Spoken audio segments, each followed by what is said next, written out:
Fala galera, professor Thiago Oliveira aqui e neste vídeo nós vamos resolver mais uma questãozinha de finanças, dessa vez envolvendo a relação de risco e retorno.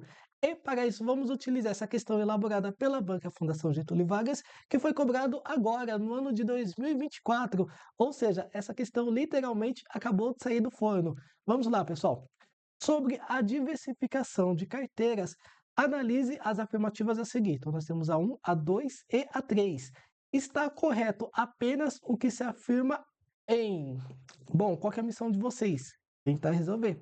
Então, para isso, dê um pause e realmente tentem fazer, que eu vou trazer a resposta em 3, 2, 1. O gabarito dessa questão é a alternativa. Opa, como eu sempre falo, antes de trazer o gabarito, se inscreva e dá um like aí no vídeo para ajudar a gente a fortalecer o canal e com isso o quê? Está nos incentivando a cada vez mais trazer conteúdos aí para vocês. O gabarito então dessa questãozinha aqui é a alternativa alternativa D. Pessoal, é o seguinte, tá? Estou gravando essa questão aqui meio que na reta final do Banco Central. Pessoal, o forte da FGV não é esse tipo de questão. Então, a FGV, estou sendo bem sincero com vocês, tá? A FGV ainda está aprendendo, tá? Mas, se você for observar, pela linguagem dessa questão aqui, é uma linguagem totalmente da Sebrasp, tá? Então, quem for prestar concurso aí para o Banco Central, se a Sebrasp ela poderia fazer 3 questõezinhas só com essas 3 afirmativas aqui de certo e errado, tá? Então, tá muito a cara da Sebrasp esse tipo de questão. Inclusive até as pegadinhas, tá? Não é padrão da FGV, como eu falei. Pelo menos para a parte de finanças, a FGV, né? Ela praticamente deu um Ctrl+C e um Ctrl+V do estilo da Sebrasp, tudo bem? Bom, dado o recado, então, Banco Central. Ah, só um recadinho rapidinho antes de continuar. Pessoal que estão estudando para o Banco Central, foquem bastante em risco e retorno, porque a Sebrasp gosta. Então, se você for pegar vários concursos de previdências, tá, que é cobrada essa disciplina de finanças, e a Sebrasp ela acaba pegando vários editais, né, realizando vários concursos de previdências do Estado, várias previdências municipais também. Eh, então a Sebrasp ela sempre traz um conteúdo de desvio padrão, tá, de portfólio de carteira, como esse caso aqui. Então a Sebrasp ela gosta desse assunto. Outro assunto também que a Sebrasp gosta é títulos do governo. Então, se eu fosse apostar em 2 questões que a Sebrasp vai cobrar na prova, seria essa e alguma outra questão relacionada a títulos do governo, tudo bem? Bom, agora chega de enrolar e vamos direto para a resposta aqui, né? A questão.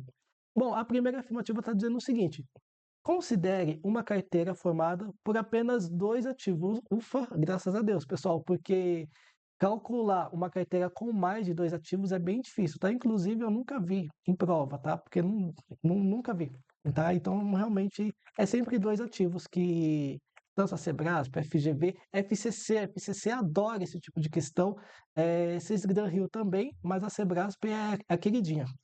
Bom, considere uma carteira formada por apenas 2 ativos, perfeito. Se a correlação entre esses ativos for zero, haverá sempre uma combinação desses ativos em que o risco da carteira é zero. Pessoal, na verdade, a pegadinha, tá? Dessa questão aqui está nessa palavrinha sempre. Ó, sempre, tá? Bom, primeiramente, ele falou em diversificação de carteira. Perfeito. Se ele tem diversificação de carteira e depois ele trouxe aqui que a carteira é formada somente por 2 ativos, a gente pode usar aquela fórmula simples que a gente já conhece, tá? Por que simples? Pelo seguinte, a fórmula, nós vamos ter o nosso desvio padrão, que vai ser o peso de A, que multiplica a variância do ativo A. Nós vamos ter mais o peso do ativo B, que multiplica a variância do ativo B, mais 2 vezes o peso A, que multiplica o peso B, que multiplica o desvio padrão de A, que multiplica o desvio padrão de B, que multiplica a nossa correlação, tá, entre o ativo A e o ativo B. A gente não pode esquecer que se a gente está falando de desvio padrão, Tudo isso aqui, então, é dentro de uma raiz quadrada. Pessoal, essa formulazinha aqui, a gente consegue desmembrar ela em 3 partes, tá? Primeiro, como ele falou que nós só vamos ter 2 ativos, então podemos olhar aqui para o ativo A, podemos olhar aqui para o ativo B e podemos olhar para esse finalzinho aqui, tá? Se bem que a gente ainda consegue desmembrar, na verdade, em 4 partes essa fórmula aqui. Eu vou explicar bem detalhado, tá? Como se você fosse meu aluno. Quem é meu aluno sabe que eu explico essa fórmula aqui. A gente traz vários exercícios. Além dos vários exercícios que eu trago, eu criei ainda umas questões inéditas só sobre essa questão. Mas se você não é meu aluno, não tem problema, você vai aprender da mesma forma. Bom, é o seguinte, pessoal. Então aqui nós temos o peso do ativo A e nós temos o peso do ativo B. O que que é esse peso, tá? Que eu estou falando? É quanto esse ativo representa dentro de uma carteira. Então, por exemplo, se você tem uma carteira com ativos da Petrobras e da Vale, tá? Então, o peso da Vale, a ação da Vale representa um peso na sua carteira e a ação da Petrobras representa um outro peso, tudo bem? Quando a banca não fala nada, que é muito comum isso acontecer, e a gente não tem bola de cristal, a gente subentende-se que estamos falando do mesma quantidade, do mesmo peso. Então a gente subentende que isso aqui vale 50% de A e 50% de B, tá? Mas não é o caso dessa questão, que ele não tá, dessa primeira afirmativa, ela não focou em números. Então não tem problema. Então, como ela falou em peso, você vai ter que entender que isso aqui é o peso de uma ação, o quanto essa ação representa de uma carteira, que multiplica o nosso risco, que multiplica o risco, tá? Então, basicamente é isso. Então, aqui essa é a primeira parte. A segunda parte seria o peso do outro ativo, né? Esse aqui é o peso da ação da Petrobras, por exemplo. Esse aqui é o peso da ação da Vale. Tudo bem? Então, combinamos, tá?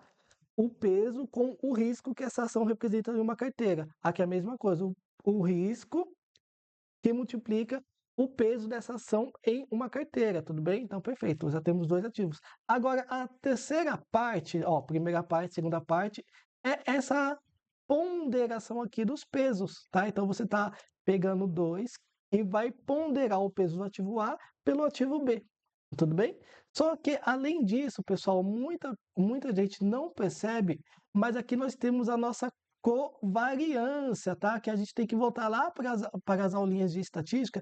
Isso aqui que está de rosa é a covariância. Professor, você está louco? Covariância? Exatamente, exatamente, pessoal. Tanto que vocês não precisam se assustar tanto, porque nós temos o nosso coeficiente de correlação aqui. Bom, vamos olhar para esse personagem. O que que é esse coeficiente de correlação? Ó, aulinha de estatística aqui, ó, de brinde para vocês, hein? O que é o nosso coeficiente de correlação? Nosso coeficiente de correlação não é a covariância, no caso de A e B, eu costumo chamar nas minhas aulas de X e Y, mas aqui nós não temos a covariância de A e B dividido pelo desvio padrão de A, que multiplica o desvio padrão de B. Isso aqui é a fórmula. Perfeito. Bom, vamos deixar esse coeficiente de correlação aqui quietinho aqui na dele, né? Esse desvio padrão de A, que multiplica o esse desvio padrão de A e esse desvio padrão de B que está dividido, vamos passar para o outro lado do sinal. Só que a partir do momento que a gente passar para o outro lado do sinal, essa divisão aqui vai se transformar em uma multiplicação. Então, nós vamos ter o nosso coeficiente de correlação linear de Pearson, que multiplica o desvio padrão de A, que multiplica o desvio padrão de B. Isso aqui, então, é igual à covariância de A e B. Perfeito, pessoal. Então, observa que a covariância, então, é exatamente isso aqui que vocês estão vendo, é o que está aqui. Perfeito? Bom, agora sim, então agora que a gente entendeu essa formulazinha aqui, vamos voltar mais uma vez para o enunciado e entender o que realmente está se passando. Isso aqui só foi a parte teórica, né? Então vamos lá, pessoal. Ele falou o seguinte: considere uma carteira formada por apenas 2 ativos, a qual eu chamei de A e B. Se a correlação entre esses ativos for zero, opa! Então ele está falando que essa correlação aqui é zero. Bom, se isso aqui é zero, se isso aqui é zero. Pessoal, vou fazer de vou voltar, tá? Ao invés de eu ir da esquerda para a direita, eu vou vir da direita para a esquerda. Se eu tenho zero, zero que multiplica qualquer valor, eu não sei quanto que vale esse desvio padrão, mas zero que multiplica qualquer valor é igual a quanto? É igual a zero. Zero que multiplica esse valor aqui, que eu também não sei qual que é, vai ser igual a quanto? Vai ser igual a zero. Zero que multiplica qualquer número é zero. Zero que multiplica 10 é zero. Zero que multiplica 1 milhão é zero. Perfeito, ó. Então aqui é tudo zero. Zero que multiplica esses valores aqui, ó, vai dar zero, tá, pessoal? Então sabe o que isso vai acontecer, ó? Ficamos com essa situação. Perfeito. Então, a partir do momento que isso aqui, esse finalzinho aqui morreu, nós vamos ter o peso do ativo A que multiplica o desvio padrão, né, do ativo A, o peso do ativo B que multiplica o desvio padrão do ativo B. Não é porque eu estou falando de desvio padrão sendo que está a variância, porque no final a gente tem que extrair a raiz quadrada, tá? Então, observa que, na verdade, então isso aqui é uma espécie, tá, de risco ponderado. Então, isso aqui é um risco ponderado, tá? Então, quando se fala em risco ponderado do ativo A e do ativo B, a gente não está falando em combinações, tá? Então, a gente só está analisando os riscos isoladamente, tá? Então, a gente só está ponderando quanto de risco cada ativo representa isoladamente, não dentro de uma carteira, conforme estava anteriormente. Então, por conta disso, por causa desse sempre haverá uma combinação desses ativos, negativo, tá? A gente acabou de provar que esse valor aqui, ó, é zero, tá? Então não vai ter essa ponderação e só vamos analisar os pesos, o risco isoladamente de cada ativo. Então, por conta disso, esta primeira afirmativa aqui, ela está errada. Bom, e aí, pessoal, sofreram com essa primeira explicação? Bom, prometo que se você não entendeu, eu vou te dar mais uma oportunidade de você entender, porque agora eu vou trazer não é o que não é o que a FGV gostaria que vocês fizessem na prova, mas dessa forma que eu vou fazer, eu acredito que vocês vão ter um melhor panorama do que está acontecendo. Pelo seguinte, ó, por que que eu estou falando que isso aqui parece que foi um Ctrl+C e um Ctrl+V da Sebrasp, porque eu nunca resolvi essa questãozinha aqui. Se eu tivesse visto, eu ia falar que foi um Ctrl+C. Mas vamos lá.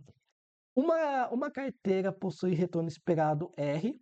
O que é esse retorno esperado R? Eu chamei de W, tá? Eu chamei de W, que é o que os autores costumam chamar. Mas aqui ele chamou de R, não tem problema, tá?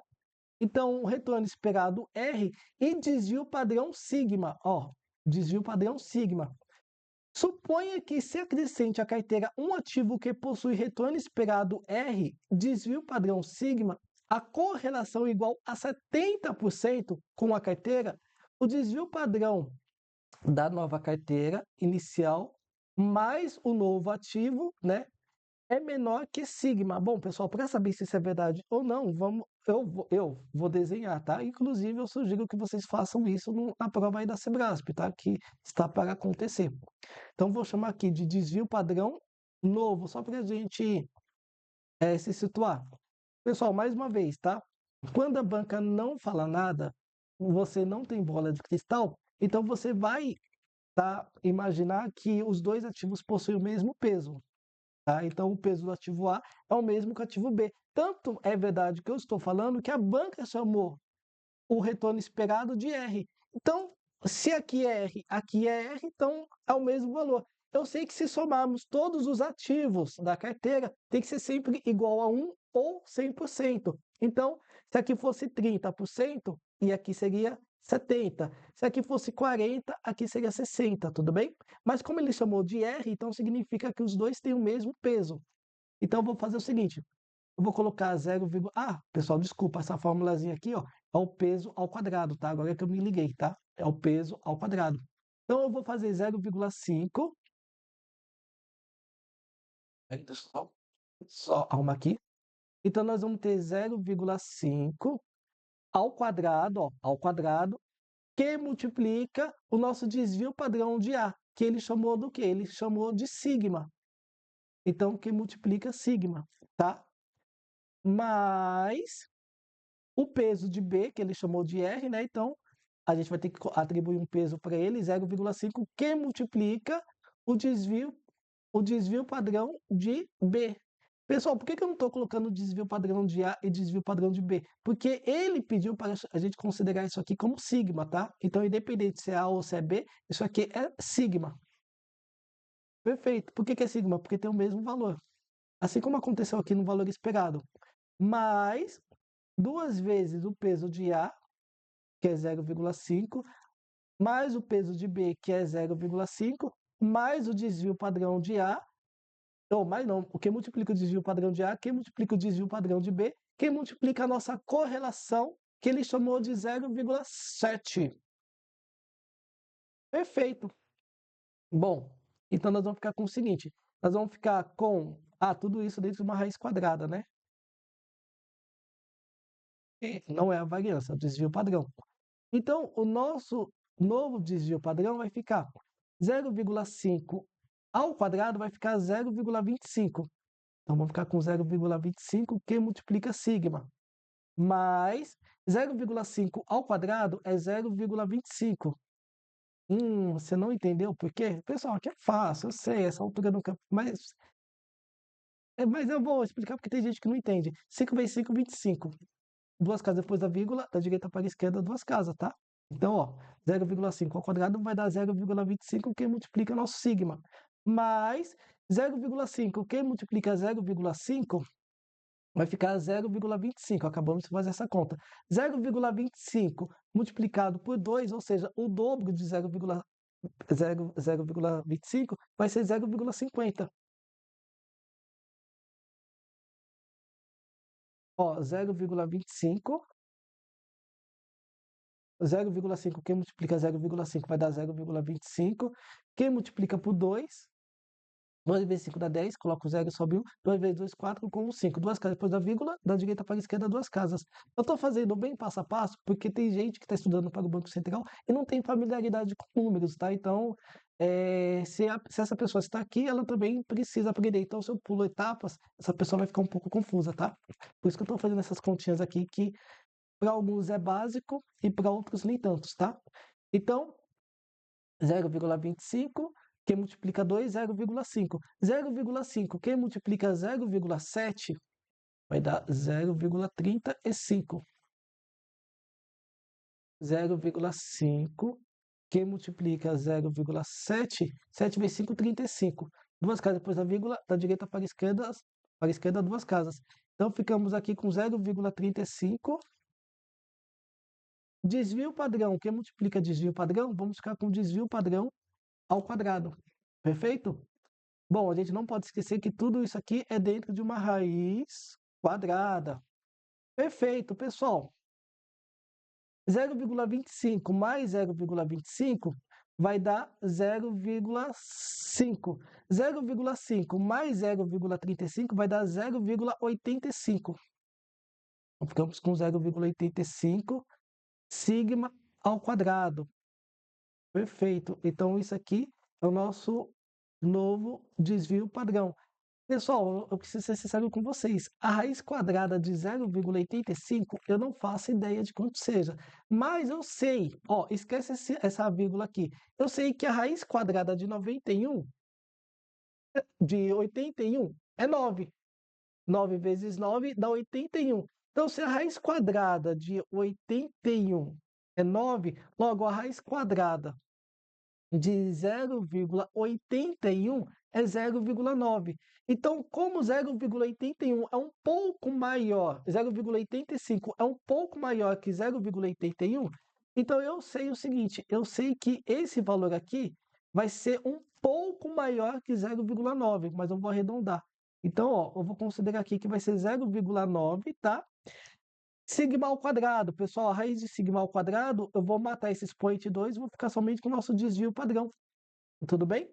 Então, esse aqui é a nossa resposta. Deixa eu só colocar de amarelo, tá? Então, essa aqui é a nossa resposta. Quem tem facilidade com números vai perceber que, então, isso aqui, 0,9, que multiplica esse sigma, vai ser um valor menor, conforme a banca falou aqui, ó, vai ser um valor menor. Bom, para quem não entende de valores, vamos detalhar.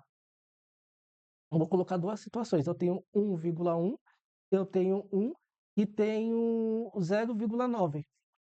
Pessoal, se eu pegar esses valores aqui e multiplicar por 10, tá? Multiplicar por 10, eu vou ter três respostas.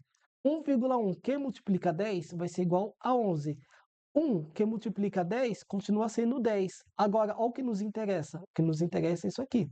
Pessoal, 0,9 que multiplica 10 é igual a 9, tá? Então, se nosso desvio padrão, por exemplo, inicial fosse 10, a partir do momento que eu multiplicasse por esse novo desvio padrão, ele tende o quê? Ele tende a ser menor, tá? Então, esse novo desvio padrão, ele tende a ser menor do que o antigo. Então, eu estou provando aqui por A mais B que realmente isso daqui, ó, essa afirmativa aqui, ela está correta. Bom, pessoal, então essa aqui errada, essa 2 ok. Agora vamos analisar a terceira. Cuidado, que a terceira também, quando eu olhei, eu já pensei direto na Sebrasp, porque a Sebrasp gosta desse tipo de pegadinha. Uma fronteira eficiente é um conjunto de carteiras que possui risco mínimo para cada nível de retorno esperado. Tá bonito isso aqui, tá muito lindo, tá? Só que isso aqui está incompleto, está errado. Por quê? Uma fronteira eficiente é um conjunto de carteiras que possui risco mínimo. O que é risco mínimo, pessoal? É variância mínima, tá? Variância é o desvio padrão mínimo, tá? Então, quando se fala em variância mínima, desvio padrão mínimo, realmente isso aqui está certo.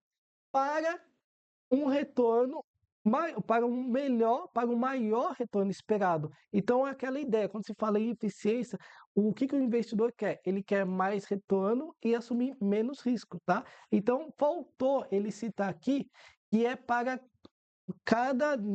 para o maior retorno esperado. Então, só faltou um símbolozinho de maior aqui, tudo bem? Então, só por causa dessa pegadinha aqui, ó, que eu estou colocando de amarelo, tá? Maior retorno esperado, menor risco, tudo bem? Só por causa desse detalhezinho aqui, este item 3, ele está, cadê meu mouse? Ele está errado. Então, portanto, a única afirmativa que está correta é a 2. Logo, o gabarito dessa questão é a alternativa D. E bom, meus amigos, infelizmente para o Banco Central eu não consigo mais atender nenhum tipo de aluno, mas se você está estudando, por exemplo, para Macaeprev, a qual tem o conteúdo de finanças corporativa, e você querer se aperfeiçoar mais nessa parte de risco e retorno, duration, títulos públicos, títulos bancários, tá? Teste de estresse, teste de cenários, ou seja, qualquer assunto relacionado a finanças corporativas, não deixe de conhecer meus cursos clicando no link aí abaixo. Foi um prazer e nos vemos então nos próximos exercícios. Até mais!